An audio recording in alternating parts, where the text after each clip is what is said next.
hidup ni dia dua. Kita terbang dengan dua sayap dalam kehidupan ni. Satu bersyukur, satu lagi bersabar. Dalam kalangan para ulama, mereka bahaskan mana lebih afdal, syukur atau sabar.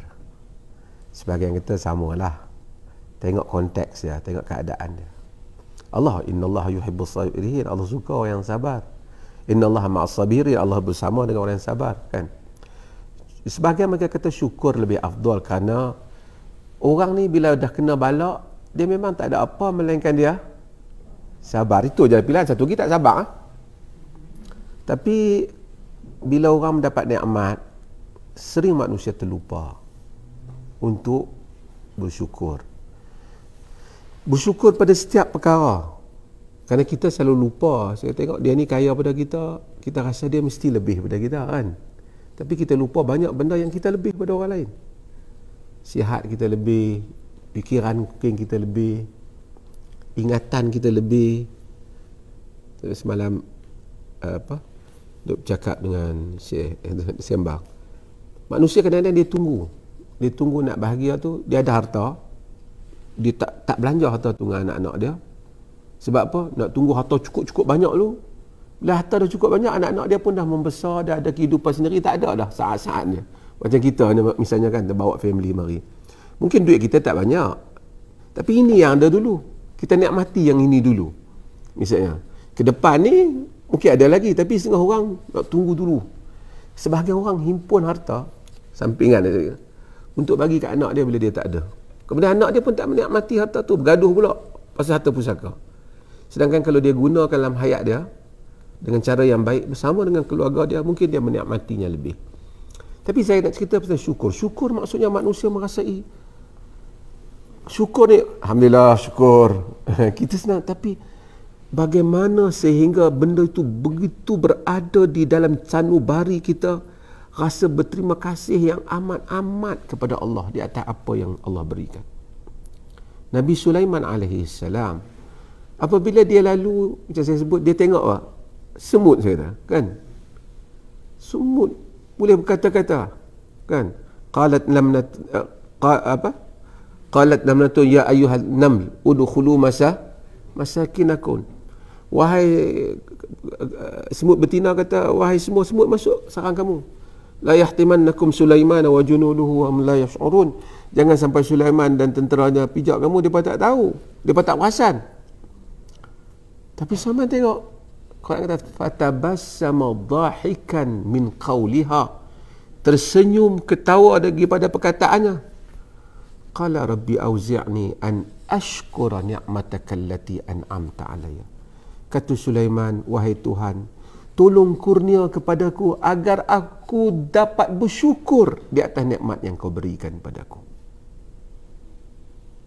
Wa ala walidai, dan kepada kedua ibu bapa aku. Allah cerita tentang insan hatta idza balagat ashuddahu wa balagha 40 sana, sehingga manusia itu apabila sampai umur dah matang dan sampai umur 40, qala rabbi auzi'ni an ashkura ni'mataka allati an'amta alayya. Sama, sampai umur dah 40, dah lalu pengalaman macam-macam, 40 ataupun lebih lah. Sebagai orang kata kalau 40 pun tak reti nak insaf tu, dia masalah sikit. Wallahualam, mudah-mudahan ada, kan? Tapi Quran kata hatta apabila umurnya matang dan sampai umurnya 40, dia pun kata, wahai Tuhanku, kurniakanlah aku agar dapat bersyukur kepada nikmat yang kau berikan padaku dan kepada kedua ibu bapaku. Maksudnya kita kena pohon kepada Allah supaya kita dapat merasai tahu bersyukur. Kerana kita senang, aku ni syukurlah Allah dah bagi. Ramai orang yang sebut syukur di mulutnya, tidak syukur dalam jiwa dia. Jiwa dia itu ada memberontak, rasa tidak puas hati dengan apa yang Allah bagi kat dia. Dia tak kata, tapi ada dalam jiwa dia. Dia melihat apa pada orang lain, dia tertanya dalam diri dia, apa siapa Allah bagi kat dia tu tak bagi kat saya? Tapi dia tak kata. Allah mengetahui siapa akan bersyukur dan tak bersyukur. Untuk itu Nabi Sulaiman minta, Rabbi auzi'ni an ashkura ni'mataka allati an'amta alayya. Wahai Tuhanku, tolonglah kurnia agar aku dapat bersyukur pada nikmat yang kau beri padaku. Sebab tu hatta sayyidul istighfar apa kita sebut? Abu'u laka bi ni'matika alayya wa abu'u bi dhanbi.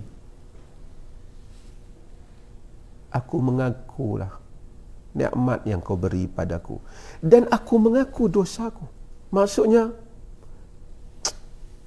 nak kira nikmat patut aku tak buat dosa lah. Tapi aku mengaku, ya Allah, nikmat kau beri aku buat dosa. Faghfirli, tolonglah ampun aku. So syukur adalah satu makna yang besar dalam diri manusia. Bukan mesti orang tu kaya dia bersyukur. Bersyukur dengan setiap yang ada. Kemarin kami keluar daripada masjid tu, Syekh Mahmud tu tunjuk satu orang, dia kata satu orang tua pegang tongkat. Syekh Mahmud kata ni antara orang paling kaya, 1/4 daripada harta tanah Madinah ni dia punya. Orang tua di jalan seorang, 5 waktu sentiasa ada kat sini. 5 waktu sentiasa ada kat sini. Cuma driver dia ada kat bawah tu, orang dia mai tolong letak kursi dia, tak pernah tinggal. Tanah Madinah ni 1/4 dia punya. Tanah Madinah ni punya mahal jauh daripada tanah KL. Sekecil-kecil punya, sekecil-kecil tanah dia tu berjuta. Bila kita tengok orang macam tu, kaya, Allah tak pernah ponting semayang, mayang masjid Nabi, duduk di depan dengan harta yang banyak, pakai tongkat baju. Kalau kita tengok macam pak cik niaga kat biasa ni je. Di mana kita dengan syukur? Banyak hamba Allah yang jauh lebih bersyukur kepada Allah dibandingkan kita, kan? Sebab itu mudah-mudahan insya-Allah, Rabbi auzi'ni an ashkura ni'mataka allati an'amta alayya, kata Sulaiman, wa ala walidayya, dan kepada kedua ibu bapaku, wa an a'mala salihan tardah, agar aku dapat beramal saleh yang engkau redha, wa adkhilni bi rahmatika fi ibadika salihin, tolonglah masukkan aku dengan rahmatmu dalam kalangan hamba-hambamu yang saleh. Nabi Sulaiman memerintah manusia dan jin, burung pun dia boleh bagi arahan. Tapi dia punya cita-cita akhir dia apa? Jadi orang tahu bersyukur, jadi orang yang saleh. Nabi Yusuf pun kata yang sama, kan? Fatiras samawati wal ard anta wali fid dunya wal akhirah tawaffani muslima wa alhiqni bis salihin. Penguasa langit dan pencipta langit dan bumi, engkaulah pelindungku dunia dan akhirat. Matikan aku sebagai orang Islam, masukkanlah aku di kalangan orang yang saleh. Nabi Ibrahim alaihissalam kata, Allah kata, macam wa innahu fil akhirati laminas salihin, dan Ibrahim itu di akhirat kelak ia termasuk di kalangan orang yang saleh. Allah tak angkat semua hak ada jawatan ni. Allah kata tertinggi sekali kau jadi orang yang saleh. Kalau Allah kata di akhirat dia termasuk di kalangan nabiin, kita tak boleh masuk lah. Tapi satu kedudukan yang semua orang boleh masuk kalau Allah izinkan, iaitu menjadi orang yang saleh. Kita selalu sebutkan, mudah-mudahan dia mati dan termasuk di kalangan orang yang saleh. Dan kita pun, kemuncak cita-cita kita semua ialah termasuk di kalangan orang yang saleh. Yang ni tak perlu duit banyak, tak perlu ada nama, tak perlu jawatan, tak perlu kerja besar, tak perlu, semua tak perlu. Perlu selesai kita dengan Allah saja.